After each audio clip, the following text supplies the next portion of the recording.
Hello there everybody, wee Paddy from across the shark. Wee sharpening video this morning, and I'm doing it on one of my wee traditionals. It's my Boker, and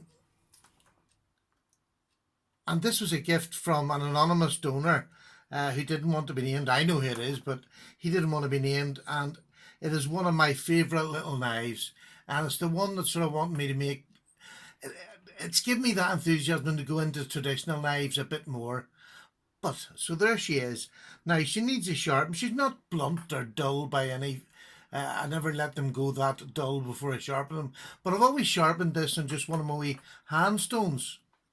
It's the CC4 that I would normally sharpen. So I'm going to try it with a Lansky this morning and see how it works. And I'm not going to have to go right back to a really rough diamond. I'm going to start just maybe a medium diamond just to get my edge set, and then 1,000 grit, and then into my honings. So I'll bring you back when I'm all ready to go. See you soon. Now, that's her. She's all set up. And I don't know what angle she was before I got her, but I've gone up to the coarse diamond because I'm going to have to remove quite a bit of stock. She must have been 20 plus on each side. So I'm going to have to take quite a bit of stock off it. I've done that by using my marker, and then I started with my marker, put it across there, and I'm hitting very high up on the angle that's there, so I'm going to have to bring that down quite a lot to get a 17-degree angle, which is what I want.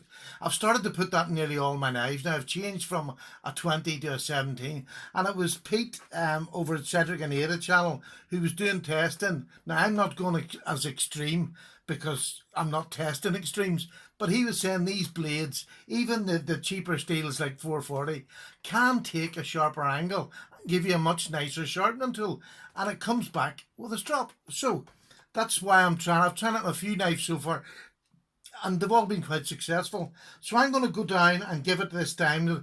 I'll let you know roughly how long it takes me, and then we'll move down in progression, and I'll see you then. Bye. Now, just to let you know, folks, Boker's 440C must be really well heat treated, because to be honest with you, I wasn't making much impression with the course to get her started, so I've had to go up to the extra course, which is my beast stone, as you can see. So I'm now doing it with this just to be transparent. I'm going to do it with this until I get the turnover on each side. Back soon. Okay, I've got the fold over of my metal on the extra course. I'm now back down to the course again. But I have to say, I'm quite surprised. I've had this knife quite a while, and all I've ever done is strop it, but I've never overused it, if you know what I mean. It's never been a real heavy use. I've cut up a couple of cardboard boxes and things, but that's about it. But I didn't realise just how good that 440C that Boker has on this, how well they have heat treated it.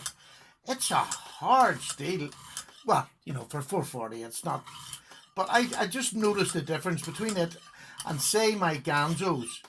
There is a heck of a difference in the heat treat on this Boker 440 than there is in my Ganzo. So I'm hoping that will take me down to a nice sharper edge, and I just keep checking. I've got a rollover, I haven't got one at the bottom, so I'll try keeping it down here for a while. And with these heavy coarse stones, you don't want a big rollover, because it just takes so long to get rid of it on the other side. So as soon as you can feel it, but don't kid yourself, always feel it first. Starting about there.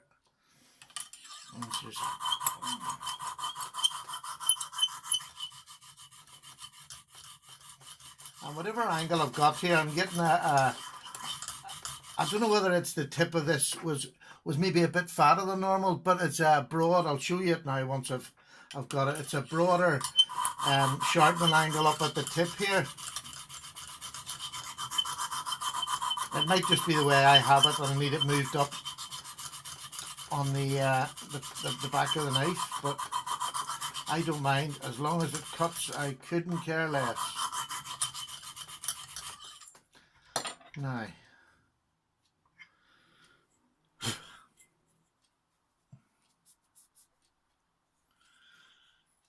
just show you that side probably. If I can show you, can you see how broad it is up at the very tip there? And it's the same now on this side, but I'm not sure whether that's just where I've got this affixed to it. Maybe I need to bring it up this way a wee bit more, but that'll not bother me because that's the bit that I'm going to do most of my cutting. So the sharper that is and the better the edges on that, the more it'll sharpen for me. So I'll continue on and I'll get back to you. Now I've gone through my coarse diamond, my extra coarse, my coarse, and I'm now on my medium, and I'm just giving it, all I'm doing now is getting the scratch patterns away from that's what stops the blade being sharp. So you've got to work at them to get them away, and this is where you don't want to rush, but this doesn't take as long as the actual sharpening. This is more of a refining, and it's just, I can see by my eye, you can see by there, maybe as you seen it the last time, you can see it starting to smooth out so that it looks nicer. It's not a jagged, rough edge that it was put on by the extra coarse and the coarse, and you can hear the noise of it sort of. All that's doing is just taking them big, deep scratches, thinning them down, and you just gradually work down your. This is where I like the diamond stones, because they seem to do a much better job at thinning out the that effect that the coarse stones has on the knife, making it very rough looking and deep gouges. And these diamond stones tend to work faster at flattening them off, so you can back down through the stones quicker. Now, I'm not going for a mirror polish because this is although it's my lovely knife, I use this, so I don't need a mirror finish, but I'll get it close to a mirror finish, and that does me, as long as it looks nice. But the most important thing is, as long as it's sharp. And let me tell you, boys and girls, that's starting to get sharp now. So, bring you back when I'm down on the hones. Now, folks, I'm down on one of my favourite stones. Of all the diamond stones, this 1000 diamond one is absolutely beautiful. You really see the stones coming to life. All the work you've done before, this one really starts to refine it. It really starts. Look, listen to this. It's just the loveliest stone. It slides across, and you can, in front of your eye, start to see that refined edge coming on your knife. You can see it starting to shine a bit. You can see, well, you can't see by the naked eye all the gouge marks. This takes it away, and this one's worth spending a bit of time on because it will save you even more time on the honing. I say, I don't want this. This doesn't have to have a big mirror polish, but because I'm doing it for you, I want it to have a nice polish. There you are, that's ready to turn over now. And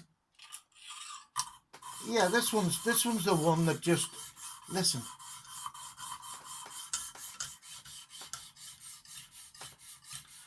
And as it gets smoother and as the ruts sort of disappear, because that big one puts like cart tracks across your blade. I'll do it with I must get it set up so that I can use a magnifying glass and show you just how deep the gouges are with that, the beast as I call it. It really does remove metal, and that's what you want it to do. But then you have to spend the time repairing the damage that it does. But you can hear this getting quieter. As it becomes more refined, you can hear it getting quieter, and it's taking no effort to go across the stone. And I can see that that's starting to come. And you can, I'm sure you can start to see the shine. You can start to see it starting to come off that. And all I'm going to do now is do a couple of wee strokes each side, and then I'm going to move on to the hones, and I'll bring you back at the end of that. Now, folks, this is it coming. It's got very dark now. I don't know whether you can actually see this anymore. Oh, they are. You can see her starting to shine now. And we're down on the last stone. and she's starting to really shine for me now. So I'll just let you stay with me now. I've only got another couple of wee strokes up either side, and then I'll give it a wee strop with the leather, and that'll do it. That'll be as shiny as I need this. Because I say, this is a wee work knife. This is my, to be honest, this if I'm in the house, this will do all my EDC work. I know it's small, but it's, you know, it's over a 2-inch blade. It'll do all the EDC work I need in the house. And if it doesn't, I'm not that short of knives, you know, I'll go and get one. So, I don't tend to carry about 6-inch knives in the house. And this last little bit, it really is just a little, such a light touch. I mean, I'm putting no effort. I'm barely holding it up to the top of the angle here, just to give it. And now I'm just going to give it one stroke up, and that should take the last of any wee burr there, but that's what the leather strop will do.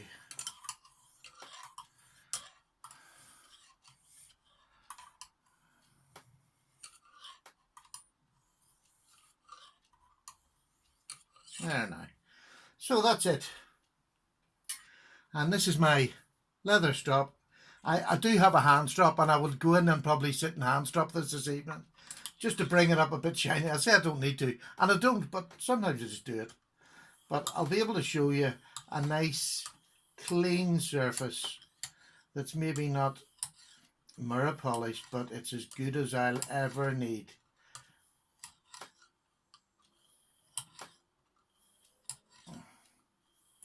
Now, I hope you're having a lovely weekend. I am. I went to the doctor's on Friday, and which was yesterday. Was yesterday, wasn't it? When did I go to the doctor's? Thursday. Thursday I went to the doctor's, and thankfully I am back pain free. She gave me, I ended up with tramadol and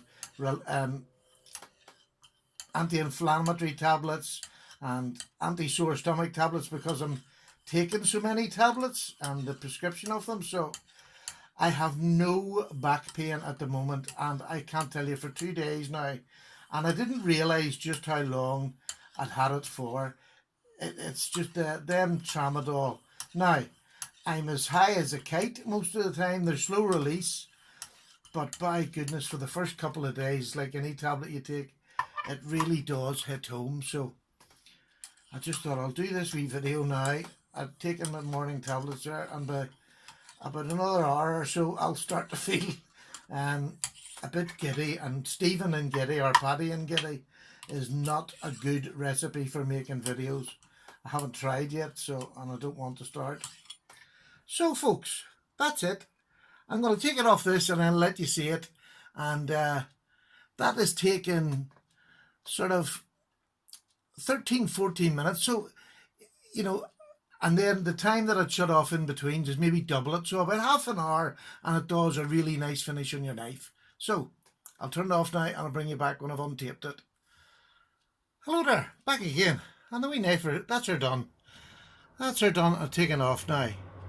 This will probably not be great, but you know, it should be alright. You should be able to see that it's been well and truly sharpened, and there's a good shine on that, and that's good enough for me. I mean, it really is nice looking. It's not just sort of bouncing mirror finish, but you can see your face in it. And I'll maybe put a wee picture up on Instagram for you. And there she is with the old telephone paper, as sharp as a proverbial razor. And by the time it gets a wee hand strop, it'll be even sharper. So there you go. I hope you enjoyed that. That's my wee Boker, looking as beautiful as she should look. And it's about half an hour of your life, and it looks lovely. It really does. I hope you can see that. It's very hard to know what you can see and what you can't, but it does. It looks lovely. It's a nice little blade, great little work knife. And to be honest, I didn't realise just how well Boker heat treated their 440. That was much harder to sharpen than my Ganzo. And now we'll see how long she lasts for. So there we go. Boker done. Video done. Thank you very much for watching.